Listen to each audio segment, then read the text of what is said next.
মহিলা ঘর থেকে বের হয়ে পাগল বেশে উহুদের ময়দানের দিকে দৌড় দিয়েছে। দৌড় এক দৌড়ে উহুদের ময়দানে ছোটাছুটি। আর এই রাস্তায় দেখা যায় বিভিন্ন জায়গায় জটলা লোকগুলো দাঁড়ায় আছে বিভিন্ন জায়গার মধ্যে। মহিলা যখন রাস্তার মধ্যে কয়েকজন লোক পাইল, তারা কথা বলতেছে। সারা অবস্থা একটা বিব্রতকর অবস্থা, মানুষের মধ্যে পেরেশানি কাজ করছে। এমনই সময় মহিলা ডেকে বলে, ভাই তোমাদেরকে আমি একটা কথা জিজ্ঞাসা করতে চাই। বলে, কি হয়েছে? বলো দেখি উহুদের ময়দানে আমার নবী কেমন অবস্থায় আছে একটু জানতে চাই। লোকেরা ডেকে বলেন, মহিলা রে, উহুদের ময়দানে তোমার আমার নবী সুস্থ অবস্থায় আছে, কোনো সমস্যা হয় নাই। এই কথা যখন বলেছে, এই কথা বলার পরে লোকেরা ডেকে বলে, রাসূল সুস্থ আছে, তবে শুনে রাখো তোমার স্বামী দুনিয়া থেকে বিদায় হয়ে গেছে, শহীদ হয়ে গেছে। মহিলা কোনো কথা বললেন না, শুধু আওয়াজ করে বললেন, ইন্না লিল্লাহি ওয়া ইন্না ইলাইহি রাজিউন বললেন। এতটুকু বলে ক্ষান্ত হয়ে গেলেন। আর কিছু না বলে সামনের দিকে অগ্রসর হয়ে গেলেন। নবীর চেহারা যতক্ষণ পর্যন্ত দেখতে পাবো না, ততক্ষণ পর্যন্ত মনের মধ্যে শান্তি আসতে পারে না রে বন্ধু। এই মহিলা তো সামনের দিকে রওনা হয়েছে। ছোটাছুটি করে সামনের দিকে যখন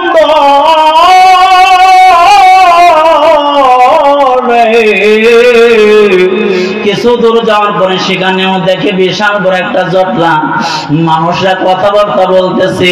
ওই সময় বন্ধু ওই মহিলা ডেকে বলে, ভাইয়েরা বলো দেখি আমার কলিজার টুকরা মাসুক আমার প্রেমিক, আহারে আমার রাসূল কেমন আছে বলো দেখি, তোমরা বলতে পারো নি। লোকেরা ডেকে বলেন, ও মহিলা, ও বোন, তোমার পাগল হওয়া দরকার নেই, ছোটাছুটি দরকার নাই। আমার আপনার নবী, প্যারা নবী, তিনি উহুদের ময়দানে নিরাপদ অবস্থায় সুস্থ অবস্থায় আছেন। সুবহানাল্লাহ। এই কথা বলার পরে আমার ভাই ওই সমস্ত লোকগুলো ডেকে বলে, জানো না ওই যে উহুদের ময়দানে তোমার বাবা শহীদ হয়ে গেছে, খবরটা তুমি জানো নি? মহিলা কোনো পাপ না করে শুধু ইন্না লিল্লাহ পড়ে আর কিছু না বলে সামনের দিকে অগ্রসর হয়ে গেছে। আর কিছুদিন উহুদের প্রান্তের কাছে কাছে যখন পৌঁছে গেছে, এমনই সময়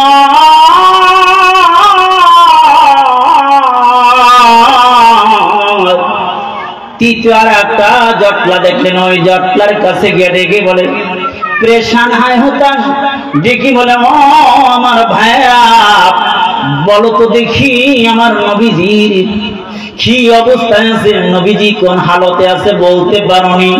শুনেছিলাম নবী নাকি শহীদ হয়ে গেছে, বলতে পারোনি নবী কোন হালতে আছে, একটু বলবানি? লোকেরা ডেকে বলে, মহিলা আমার বোন, অস্থির হওয়া দরকার নাই, আমার আপনার নবী সুস্থ অবস্থায় উহুদের ময়দানে নিরাপদে অবস্থান করেছেন, কোনো ভয় নাই। তবে শুনে রাখো, তোমার সন্তান যারা উহুদের ময়দানে জিহাদ করার জন্য এসেছিল, ওরা আল্লাহর রাহে শহীদ হয়ে গেছে। সুবহানাল্লাহ। ونعوذ بالله من شرور أنفسنا ومن سيئات أعمالنا، من يهده الله فلا مضل له ومن يضلله فلن تجد له وليا مرشدا. ونشهد أن لا إله إلا الله وحده لا شريك له ونشهد أن سيدنا ومولانا محمدا عبد الله ورسوله أما بعد فقد قال الله سبحانه وتعالى في كلامه المجيد أعوذ بالله من الشيطان الرجيم بسم الله الرحمن الرحيم قل إن كنتم تحبون الله فاتبعوني يحببكم الله ويغفر لكم ذنوبكم والله غفور رحيم وقال رسول الله صلى الله عليه وسلم لا يؤمن أحدكم حتى أكون أحب إليه من والده وولده والناس أجمعين صدق الله مولانا العظيم وصدق رسوله النبي الكريم ونحن على ذلك من الشاهدين والشاكرين والحمد لله رب العالمين জবান খুলে উচ্চ আওয়াজে একটু জিকির করব লা ইলাহা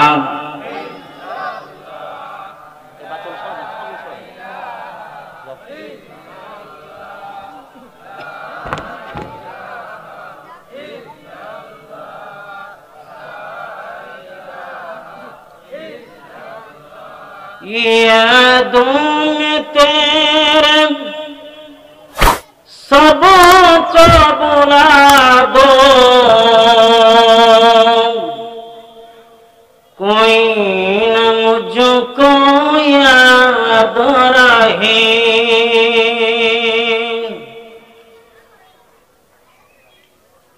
यादों में तेरे सबको बुला दो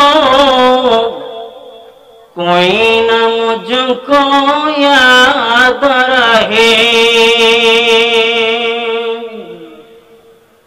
सब खुशियों को आग लगा दो खाना ये दिल आबाद रहे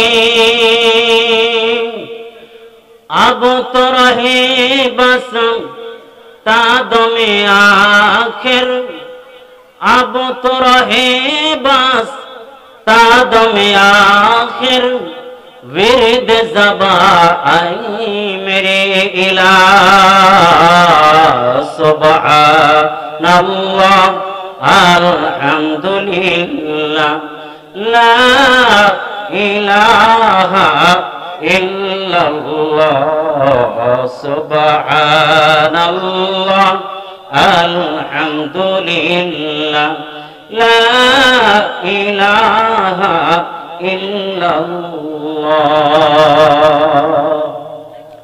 আলহামদুলিল্লাহ গাজীপুর কাশিমপুর থানা অধীন সুরাবাড়ি ভূমিহীন মাঠ সংলগ্ন মার্কাজুল কোরআন হিফজ কওমি মাদ্রাসা ও হযরত ফাতেমা রাদিয়াল্লাহু তাআলা আনহা মহিলা মাদ্রাসার উদ্যোগে আয়োজিত আজকে এই তৃতীয় বার্ষিকী বিশাল ওয়াজ ও দোয়া মাহফিলের সম্মানিত প্রধান আকর্ষণ, আল্লাহর কুদরতের নিদর্শন, অন দ্য হাফেজ কারি আসাদুল ইসলাম গোপালপুরি, বারাকাল্লাহু ফি হায়াতি। আজকের মাহফিলের প্রধান অতিথি জনাব মোহাম্মদ তাহাজউদ্দিন মোল্লা, সভাপতি স্বেচ্ছাসেবক দল বিএনপি কাশিমপুর থানা ও বিশিষ্ট ব্যবসায়ী। আজকের এই জালিসুর রহমানের সম্মানিত সভাপতি আলহাজ মোহাম্মদ গিয়াসউদ্দিন সরকার, বিশিষ্ট ব্যবসায়ী ও সমাজসেবক। প্রধান মেহমান আলহাজ ডক্টর মেজবা ফারুকি, ব্যবস্থাপনা পরিচালক মাল্টিফ্যাবস লিমিটেড। আরো বিশেষ অতিথি বৃন্দ, জাতির কর্ণধার রাহবার হযরত উলামায়ে কিরাম, আমার কলিজার টুকরা যুবক ভাইরা, পর্দার আড়ালে অবস্থানরত মা ও বোনেরা, সেনহের ছোট কচি কাছারা, মহান আল্লাহ তাবারক ওয়া তাআলার দয়া ও অনুগ্রহে কি পায় আজকের এই রজনীটা বৃষ্টি মুক্ত, ঠিক না? এই প্রায় সপ্তাহটা দিনে বৃষ্টি হয়েছে, রাত্রি বৃষ্টি হয়েছে, রাত্রি না হলে দিনে, দিনে হলে রাত্রে।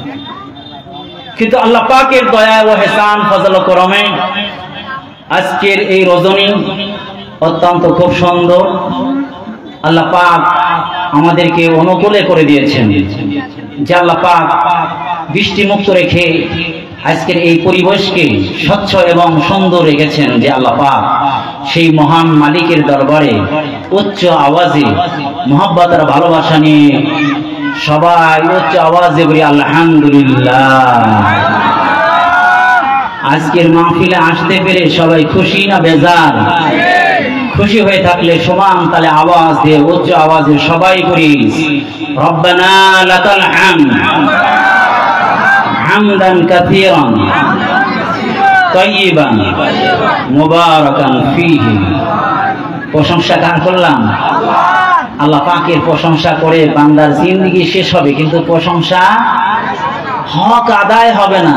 আল্লাহ পাক আমাকে অক্সিজেন দিয়েছেন, এক একটা দিন আল্লাহ পাক দিয়েছেন, ক্ষণ দিয়েছেন, কত অসংখ্য নিয়ামত আল্লাহ পাক দিয়েছেন। আল্লাহ পাক বলেন কত নিয়ামত দিয়েছি তোমরা গণনা করে শেষ করতে পারবে না। ওয়া ইন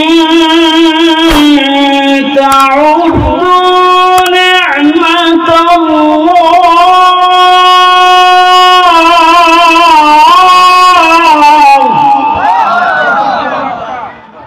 ওয়া ইন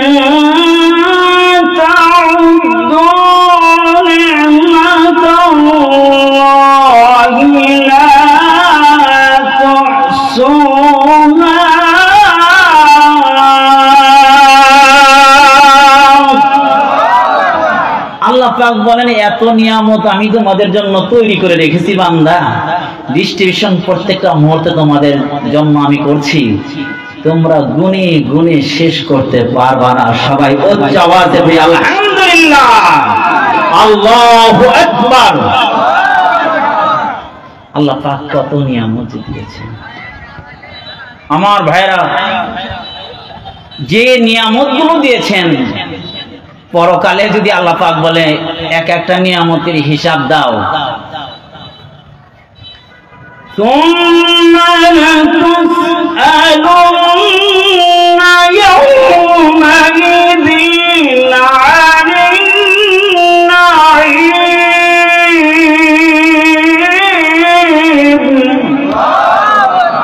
আল্লাহ পাক বলেন কিয়ামতের ময়দানে তাদের প্রত্যেকটা নিয়ামত সম্পর্কে তোমাদেরকে জিজ্ঞাসা করা হবে, বান্দা কি করেছো নিয়ামতকে, কোথায় ব্যয় করেছো? আল্লাহ পাক জিজ্ঞাসা করবেন, অবশ্যই অবশ্যই জিজ্ঞাসা করবেন। এই হায়াতটা সবচেয়ে বড় নিয়ামত, এটা কোথায় ব্যয় করলাম জিজ্ঞাসা করবে কিনা?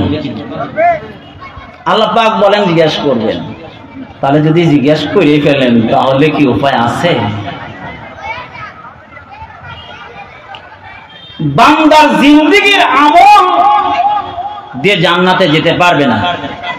হযরত আয়েশা সিদ্দিকা রাদিয়াল্লাহু তাআলার সামনে হুজুরে পাক সাল্লাল্লাহু আলাইহি ওয়াসাল্লাম একবার হাদিস বললেন।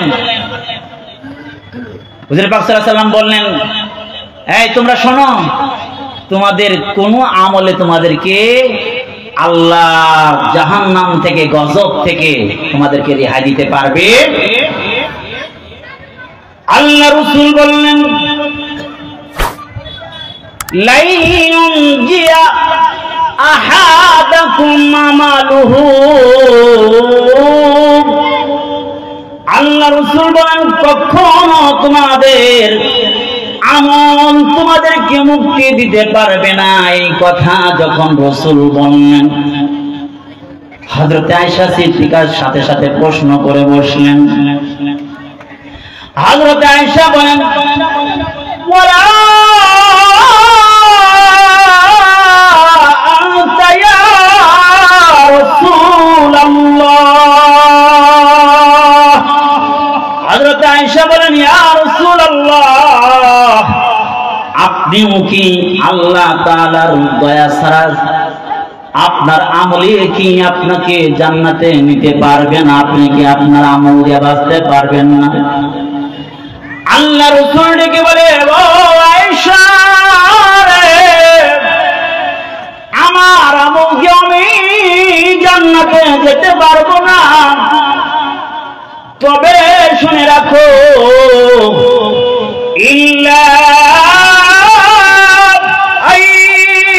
আইয়াতাগাম্মাদানি আল্লাহু বিরহমাতিহি।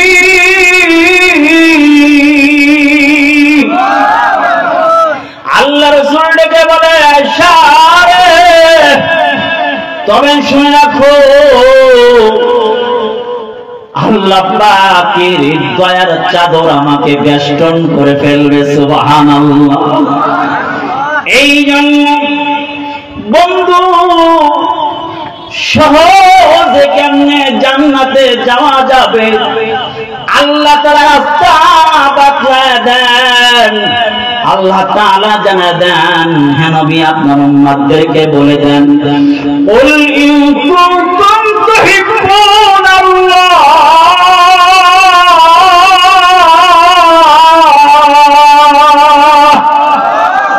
আল্লাহ তাআলা ডেকে বলে, হ্যাঁ নবী, আপনার উম্মতদেরকে বলে দেন, তারা যদি আমি আল্লাহকে ভালোবাসতে চায়, কি বাসতে চায়? ভালোবাসতে চায়, তাহলে বলে দেন, ফাত্তাবিউনি ইউহিব্বুকুমুল্লাহ। হে নবী, জানা দেন তাদেরকে, তারা যেন আপনি নবীর অনুসরণ করে। সুবহানাল্লাহ। তাহলে কি করতে হবে? নবীর অনুসরণ করতে পারে। নবীর অনুসরণ করলে কি হবে? আল্লাহু গফুরুর রাহিম।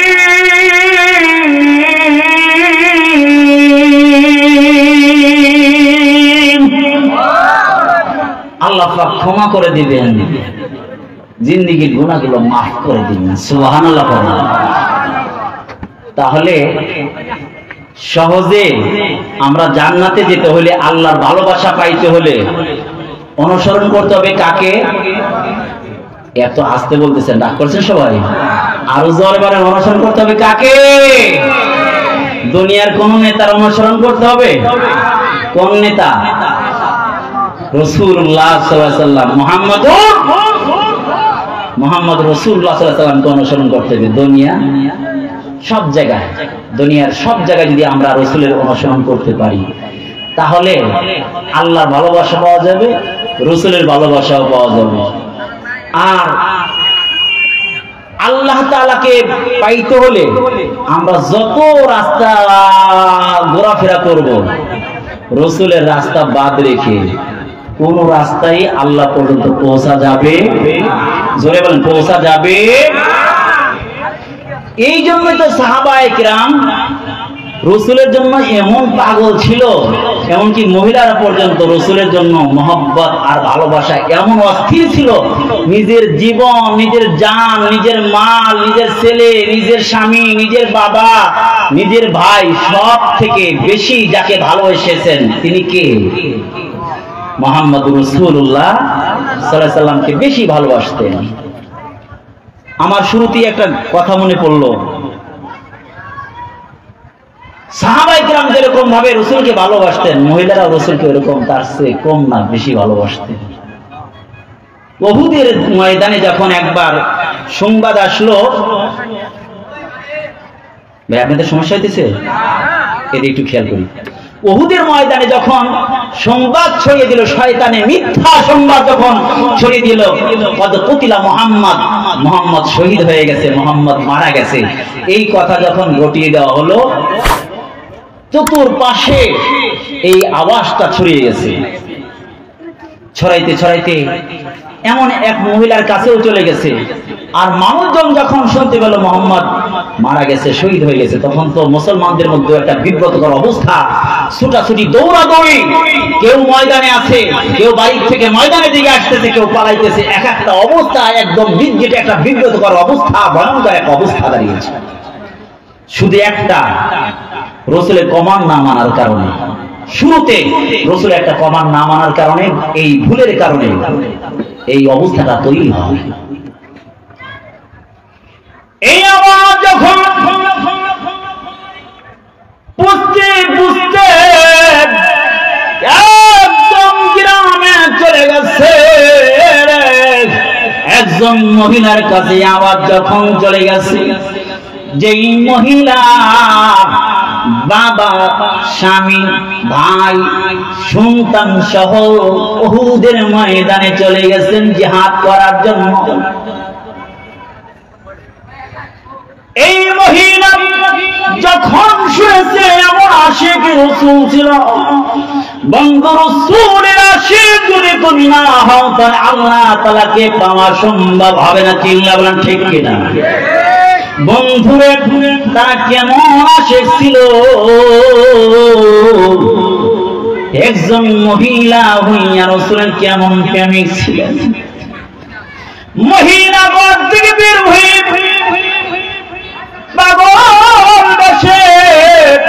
উহুদের ময়দানের দিকে দৌড় দিয়েছে, দৌড় এক দৌড়ে উহুদের ময়দানে ছোটাছুটি। আর এই রাস্তায় দেখা যায় বিভিন্ন জায়গায় জটলা লোকগুলো দাঁড়ায় আছে বিভিন্ন জায়গার মধ্যে। মহিলা যখন রাস্তার মধ্যে কয়েকজন লোক পাইল, তারা কথা বলতেছে, সারা অবস্থা একটা বিব্রতকর অবস্থা, মানুষের মধ্যে পেরেশানি কাজ করছে। এমনই সময় মহিলা ডেকে বলে, ভাই তোমাদেরকে আমি একটা কথা জিজ্ঞাসা করতে চাই। বলে কি হয়েছে? বলো দেখি উহুদের ময়দানে আমার নবী কেমন অবস্থায় আছে একটু জানতে চাই। লোকেরা ডেকে বলেন, মহিলা রে, উহুদের ময়দানে তোমার আমার নবী সুস্থ অবস্থায় আছে, কোনো সমস্যা হয় নাই। এই কথা যখন বলেছে, এই কথা বলার পরে লোকেরা ডেকে বলে, রাসূল সুস্থ আছে, তবে শুনে রাখো তোমার স্বামী দুনিয়া থেকে বিদায় হয়ে গেছে, শহীদ হয়ে গেছে। মহিলা কোনো কথা বললেন না, শুধু আওয়াজ করে বললেন, ইন্না লিল্লাহি ওয়া ইন্না ইলাইহি রাজিউন বললেন। এতটুকু বলে ক্ষান্ত হয়ে গেলেন, আর কিছু না বলে সামনের দিকে অগ্রসর হয়ে গেলেন। নবীর চেহারা যতক্ষণ পর্যন্ত দেখতে পাবো না, ততক্ষণ পর্যন্ত মনের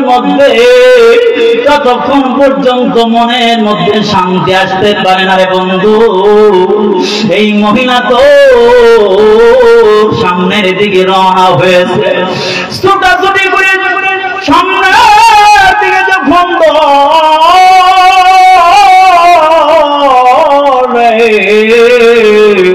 কিছু দূর যাওয়ার পরে সেখানেও দেখে বিশাল বড় একটা জটলা, মানুষরা কথাবার্তা বলতেছে।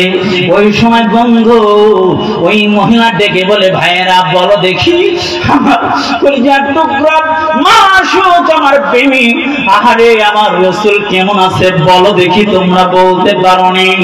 লোকেরা ডেকে বলেন, ও মহিলা ও বোন, তোমার পাগল হওয়া দরকার নেই, ছোটাছুটির দরকার নেই।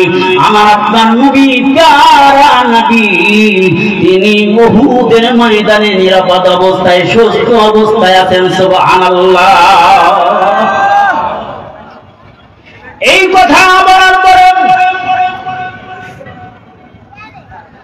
আমার ওই সমস্ত লোকগুলো ডেকে বলে, জানো না ওই যে উহুদের ময়দানে তোমার বাবা শহীদ হয়ে গেছে, খবরটা তুমি জানোনি? মহিলা কোনো পাপ না করে শুধু ইন্না লিল্লাহ করে আর কিছু না বলে সামনের দিকে অগ্রসর হয়ে গেছে। কিছুদিন উহুদের প্রান্তের কাছে কাছে যখন পৌঁছে গেছে, এমনই সময়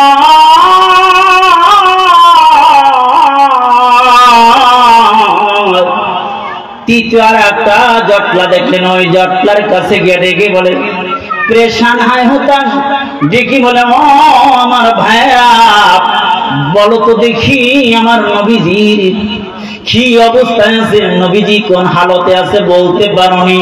শুনেছিলাম নবী নাকি শহীদ হয়ে গেছে, বলতে পারোনি নবী কোন হালতে আছে, একটু বলবানি?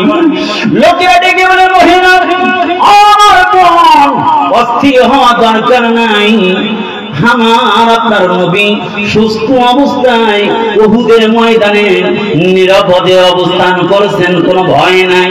তবে শুনে রাখো, তোমার সন্তান যারা উহুদের ময়দানে জিহাদ করার জন্য এসেছিল, ওরা আল্লাহর রাহে শহীদ হয়ে গেছে। সুবহানাল্লাহ।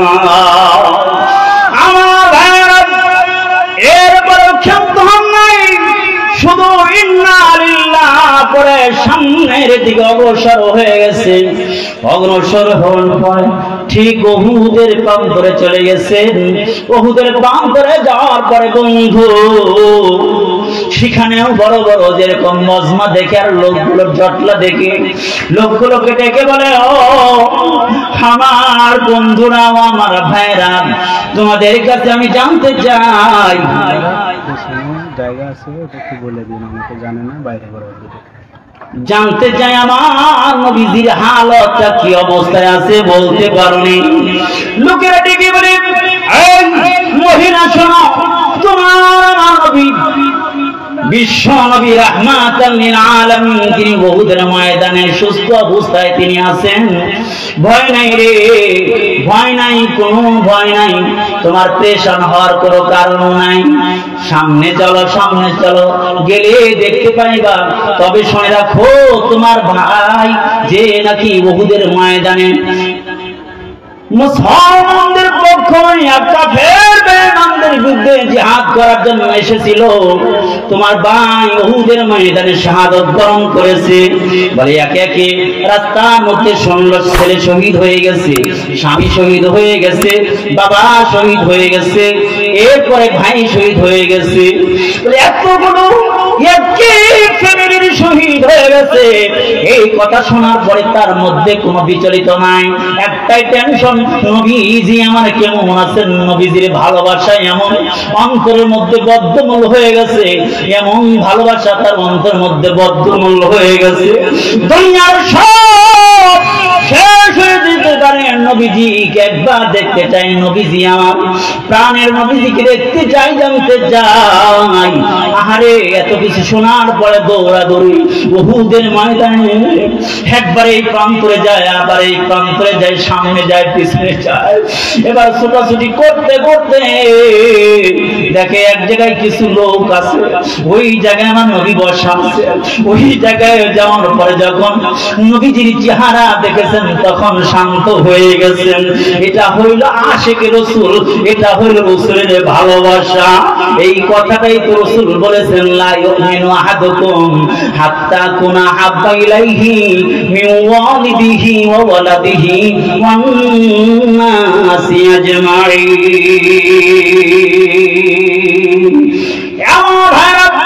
রাসূলের ভালোবাসা আমরা অন্তরে লালন করব অন্তরের মধ্যে, আর ওই ভালোবাসার বহির্ভূত কাজ করবে আমার চেহারার মধ্যে আল্লাহ রাসূলের সুন্নাত মানার মাধ্যমে। চিল্লা বলেন ঠিক কিনা? আমরা যদি আল্লাহ রাসূলের এই সুন্নাতের তরির উপরে উঠতে পারি, পরিপূর্ণ নাও করতে পারি, চেষ্টায় যদি লেগে থাকি, যে কোনো এক বাহানা দিয়ে আল্লাহ পাক মাফ করে দিবেন। সুবহানাল্লাহ বলেন। যে কোনো এক বাহানায় আল্লাহ পাক মাফ করে দিবেন। কারণ বান্দার জিন্দেগীর কোরআন সুন্নাহ অনুযায়ী সব কিছু যতই চেষ্টা করুক না কেন পরিপূর্ণভাবে হক আদায় করে সে করা অনেক মুসলমানের জন্য অসম্ভব। বলেন আল্লাহ পাক অসম্ভব কিছু দিছে না? অসম্ভব দেন নাই, সব সম্ভব। কিন্তু এই জামানায় আমরা সবকিছু করতে পারি না। কি করতে পারি না? সব আমল করতে পারি না। কারণ হাদিসের মধ্যে আসছে এমন একটা সময় আসবে যদি 10 ভাগের 1 ভাগও যদি সে আমল করতে থাকে, তারপরেও সে এই আমলের উসিলায় আল্লাহ পাক তাকে মাফ করে দিবে। আবার মনে করি না তাহলে আজকে থেকে তাহলে 10টার মধ্যে মনে করেন নামাজ 5 ওয়াক্ত এক ওয়াক্ত পড়লাম আর 4 ওয়াক্ত ছেড়ে দিলাম, কি বললেন? যাকাতটা বাদ দিলাম, রোজাটা ধরলাম, এটা না। ফরজ সব কিছু মানতে হবে। আমার ভাইরা, আল্লাহর রহমত এটা বাহানা খোঁজে মানুষের, অর্থাৎ আমরা আমল করতে থাকবো, কিন্তু কোন আমলের ওসিলায় যে আল্লাহ মাফ করবে এটা আমরা জানি না। কারণ আমলের দ্বারা রহমত আসে, রহমত দ্বারা আল্লাহর দয়া আসে, দয়া আসলে আল্লাহ পাকের ক্ষমা পাওয়া যাবে। চিল্লা বলেন সুবহানাল্লাহ। তাহলে আমলে লেগে থাকতে হবে। আমার ভাইয়েরা, কথায় কথা আসে, হাকিমুল উম্মাত মুজাদ্দিদুল মিল্লাত শাহ শরীফ আলী থানভী রাহমাতুল্লাহ নব্বরাল্লাহু মাকাদাহু তিনি একটা ওয়াকিয়া উল্লেখ করেছেন। তিনি বলেন এক এলাকায় একজন মহিলা ছিল একদমই খারাপ, যাকে সবাই খারাপ হিসেবেই জানত, সবাই খালি খারাপই বলতো তাকে। কিন্তু যখন তার ইন্তেকালের যখন সময় হয়ে গেল, এই ফ্যামিলি সবাই মূর্খ, আরবিও জানে না। বিশেষ করে যে মহিলাটা মুমূর্ষু অবস্থায়, এই মহিলাটাও মূর্খ, কিন্তু এমন খারাপের খারাপ, তার ভালো বলতে কিছু নাই, সবাই তাকে খারাপই জানে। মুমূর্ষু অবস্থায় যখন সে আরবিতে বিড়বিড় করে কি যেন বলতেছে, সে তো আরবি পারার কথা না, আরবি জানেই না, সে আরবি বলতেই পারে না, অথচ মুমূর্ষু অবস্থায় সে আরবি বলতেছে। এখন ফ্যামিলির লোকজন ওরা তো আর আরবি বোঝে না, কিন্তু কান লাগায় শুনতেছে, কিছু কথা বলতে, কিন্তু কথার ভাব অর্থ তারা বুঝতেছে না। যাও ইমাম সাহেবকে ডেকে নিয়ে আসো। ইমাম সাহেবকে ডেকে নিয়ে আসলে মনে হয় বুঝতে পারে সাকারাতুল মউত শুরু হয়ে গেছে, হয়তো তার কথা বুঝবে, ডেকে নিয়ে আসো। ইমাম সাহেব ঘরের মধ্যে ঢুকেছে। ইমাম সাহেব যখন ঘরে ঢুকলো, বলে হুজুর এই জন্য আপনাকে ডাকাইলাম, আমাদের ঘরের মহিলা কি যেন সাকারাতুল মউত শুরু হয়ে গেছে, কি যেন বিড়বিড় করে কথা বলে, আমরা কিছুই বুঝতে পারি না। আলেম সাহেব, ইমাম সাহেব সে গিয়ে মহিলার মুমূর্ষু অবস্থায় তার মুখের কাছে কানটা লাগাইছে। ও দোস্ত, ট্রান্সমিটারের সাথে তোমার সংযোগ যদি ভালো না থাকে, তাহলে কারেন্টের সার্ভিস তুমি পাইবা না। যদি তোমরা ইসলাম পাইতে চাও, তাহলে আলেমদের লগে সম্পর্ক ভালো রাখতে হবে। চিল্লা বলেন ঠিক কিনা? ইমাম সাহেবের লগে সম্পর্ক তোমার ভালো রাখতে হবে।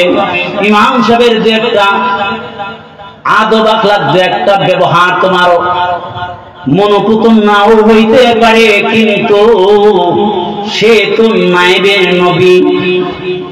নাইবে নবী হওয়ার কারণে তুমি যদি তাকে মহব্বত করতে পারো, তাহলে কিয়ামতের ময়দানে হতে পারে এই ওসিলা করে আল্লাহ তাআলা তোমাকে এই বাহানা দিয়েও জান্নাতের ফয়সালা করে দিতে পারে। আলেম সাহেব গিয়া, ইমাম সাহেব গিয়া এখন কানের কাছে মুখের কাছে কান লাগাইছে। আমি এই এলাকায় যত কাউন্সিলর বাড়ি মসজিদে 15 বছর ছিলাম, প্রায় এলাকার প্রায় এ টু জেড তো প্রায় চেনা। কোন এক বাড়িতে এক মুরব্বী যখন সাকারাতুল মউত শুরু হয় আমাকে নেওয়া হয়েছিল, আমি নাম বলবো না।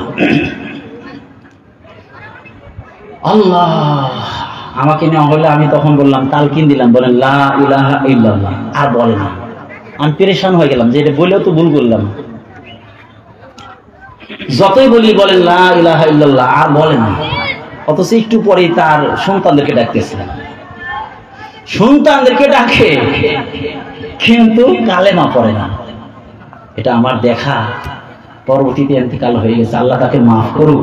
ইমানে অবস্থায় যদি মৃত্যু হয়ে থাকে আল্লাহ পাক তাকে মাফ করুক, বলো না আমিন। আল্লাহ আল্লাহ আল্লাহ।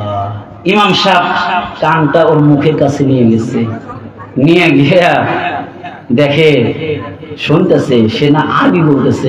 লোকটা তো মূর্খ, আরবি আসে থেকে জবান চালু হয়ে গেছে। কারণ পরকালের ভাষা কি হবে?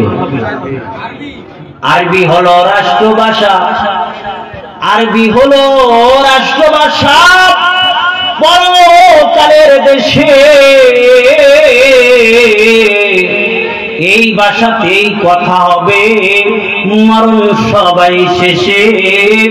এই ভাষাতেই কথা বলবে, মরণ সবাই শেষে। আল্লাহু আকবার করে। মানুষ সবাই মরণের পরে কোন ভাষায় কথা বলবে? আরবি ভাষায় কথা বলবে। ইংরেজি চলবো, বাংলা চলবো, উর্দু, অন্য কিছু চলবো না, একমাত্র আরবি চলবো।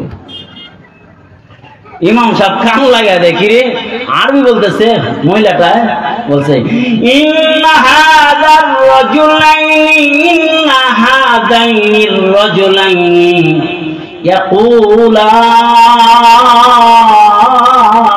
ইয়াকুলান উদখুলিল জান্নাহ। আল্লাহু আকবার। মহিলা বলতেছে, জবান দিয়ে চালু হয়ে গেছে। মহিলা বলতেছে, এই দুইজন লোক বলে, এই দুইজন লোক বলতেছে জান্নাতে ঢোক, জান্নাতে ঢোক, জান্নাতে ঢোক। আল্লাহু আকবার। ইমাম সাহেব ডেকে বলেন, মহিলার অনুধাবন শক্তি নাই, মহিলা সাকারাতুল মউতে মুমূর্ষ অবস্থায় আছে, জবান দিয়ে আরবি জারি হয়ে গেছে, পরকালের সাথে তার কানেক্ট হয়ে গেছে। তবে শুনে রাখো, জবান দিয়ে চালু হয়ে গেছে ইন্না হাযাইনির রাজুলাইনি ইয়াকুলান উদখুলিল জান্নাহ। এই যে কথাটা জান্নাতে ঢোক, এই যে কথাগুলো বলতেছে, এটা তার জবান দিয়ে চালু হয়ে গেছে, বলাইতেছে অন্যায়। আমার ভাইয়েরা, তখন ইমাম সাহেব বুঝতে পারলেন আল্লাহ তাআলা কোন একটা রহমতের বাহানা দিয়ে তার জিন্দেগীর গুনাহগুলো আল্লাহ রাব্বুল আলামিন মোচন করে দিয়েছে। আর কোন একটা খাস বিশেষ আমল থাকতে পারে, যে আমলের উসিলায় এই মহিলা আল্লাহ মাফ করেছেন। আরে এমন কোন আমল থাকতে পারে। এই জন্য তখন ইমাম সাহেব জিজ্ঞাসা করলেন, বলো দেখি এই মহিলার জীবনে কি কোনো ভালো আমল ছিল কিনা? ফ্যামিলির লোকেরা সবাই ডেকে বলেন, না, এই মহিলার জীবনে কোনো ভালো আমল দেখি না। এই মহিলার জীবনে তেমন কোনো ভালো আমল দেখি নাই। তবে একটা মাত্র স্মরণ হইল, একটা মাত্র জীবনে ভালো আমল দেখেছি। কি গো সেই ভালো আমল গো? বলে আমলটা যখন মসজিদে আযান হয়ে যেত রে, আযান হওয়ার লগে লগে মহিলা আরে কথা জবান বন্ধ করে ফেলতো, কথা আর বলতো না, কথা বন্ধ করে দিত, কথা আর বলতো না। শুধু তাই নয়, তার আশেপাশে যতগুলো মহিলা বালক থাকতো তাদের আওয়াজ বন্ধ করে দিত, কথা বন্ধ করে দিত। আমার ভাইরা, ইমাম সাহেব বুঝে ফেললেন এই যে মহিলার জীবনে আল্লাহর নামের আফরোজ দেখাইছে, ওই যে বিশের হাফি আল্লাহ তাআলার নাম খচিত লেখাটাকে ঘরের মধ্যে যত্ন করে রাখার কারণে আল্লাহ তাআলা ওলিকুল শিরোমণি বিশের হাফি বানিয়ে দিয়েছিলেন। যতদিন ওই লোকটা খলিফায় চলতো, আল্লাহর ওই বিশের হাফি যখন খলিফায় চলতো, তখন দেখা যাইতো এলাকায় কোনো রাস্তাঘাটে এরকম মলমূত্র না